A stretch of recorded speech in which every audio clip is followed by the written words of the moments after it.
حضور نے فرمایا کہ کوئی شخص جب گناہ کر رہا ہوتا تو اس کے دل میں ایمان نہیں ہوتا. مسلمان تو وہ ہوتا ہے لیکن ایمان دل میں نہیں ہوتا. لا یزنی الزانی حین یزنی وہو مومن، کوئی زانی حالت ایمان میں زنا نہیں کر سکتا. ولا یسرق السارق حین یسرق وہو مومن، کوئی چور حالت ایمان میں چوری نہیں کر سکتا.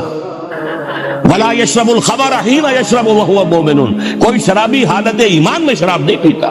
ایمان بھی ہو اور پھر بھی گناہ ہو جائے، پھر ایمان کی کیا قدر و قیمت ہے؟ ایمان نہیں ہوتا اس وقت تبھی وہ گناہ کرتا ہے. ایک شخص طے کر لے کہ نہیں مروں گا مگر فرما برداری کی حالت میں، چونکہ موت کا کچھ پتہ نہیں کب آ جائے، لہذا اس آیت پر عمل صرف اس وقت ممکن ہے جب کوئی لمحہ بھی معصیت میں نہ بسر ہو. تب یہ ہے کہ آپ کہہ سکتے ہیں کہ نہیں مروں گا مگر حالت فرما برداری میں. اس پر عمل کرنا کوئی آسان کام نہیں ہے.